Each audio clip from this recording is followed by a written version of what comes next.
നമുക്ക് മേപ്പാടി റേഞ്ചിന്റെ ലക്കിയിൽ ഭാഗത്തു നിന്ന് ഒരു കോൾ വന്നു, പാമ്പുണ്ട് എന്ന് പറഞ്ഞിട്ട്. അത് സ്റ്റെപ്പിന്റെ അടുത്തായിരുന്നു പാമ്പ്. അപ്പൊ നമ്മൾ എത്തുമ്പോഴത്തേന് അത് ഇറങ്ങി ഒരു പൂച്ചെടീന്റെ ചോട്ടിലേക്ക് മാറിയിട്ടുണ്ടായിരുന്നു. നമ്മൾ നോക്കുമ്പോൾ ക്രൈറ്റ് ആണ്, വെള്ളിക്കെട്ട് എന്ന് പറയുന്നത്.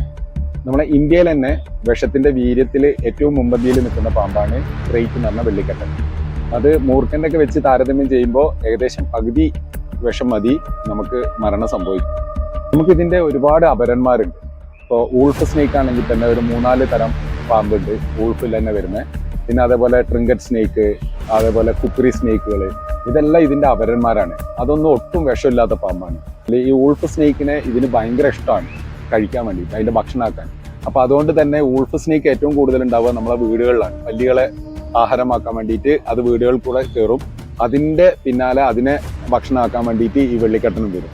അപ്പൊ നമ്മൾ ഏറ്റവും കൂടുതൽ ശ്രദ്ധിക്കേണ്ടത് ഇത് രാത്രികാല സഞ്ചാരിയാണ്. അപ്പൊ രാത്രി കാലങ്ങളിൽ ഏറ്റവും കൂടുതൽ ഉണ്ടാവുന്നതുകൊണ്ട് നമ്മൾ ടോർച്ച് വെളിച്ചമൊന്നുമില്ലാതെ നമ്മൾ ഒരിക്കലും പുറത്തിറങ്ങാൻ പാടില്ല.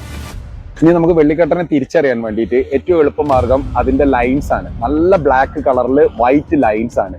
അതും വീതി കുറഞ്ഞ ഇരട്ട വരകളായിട്ടാണ് വരിക. അപ്പോൾ അത് പെട്ടെന്ന് തന്നെ നമുക്ക് തിരിച്ചറിയാൻ എളുപ്പമാണ്. വെള്ളിക്കെട്ടനെ നമുക്ക് ഏറ്റവും കൂടുതൽ നമ്മൾ ശ്രദ്ധിക്കേണ്ടതായിട്ട് വരുന്ന ഒരു കാര്യം വെച്ചാൽ, വെള്ളിക്കെട്ടന്റെ ബൈറ്റ് കിട്ടിക്കഴിഞ്ഞാൽ, കടി കിട്ടിക്കഴിഞ്ഞാൽ നമുക്ക് ഒരു സിംറ്റംസും കാണിക്കില്ല, നമുക്ക് ഒരു ലക്ഷണങ്ങളും കാണിക്കില്ല. നമ്മൾ ഉറക്കത്തിലൊക്കെ ആയി പോയി കഴിഞ്ഞാൽ ഒരു ഉറുമ്പോ കൊതുകോ കടിച്ച വേദന മാത്രമേ ഉണ്ടാവുള്ളൂ. കാരണം ചെറിയ പല്ലുകളാണ് അതിന്.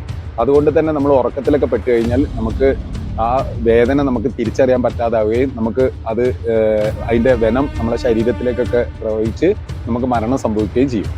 പിന്നെ അവിടെ നീരോ വീക്കോ കടച്ചിലോ ഒന്നും നമുക്ക് പുറമേ കാണില്ല.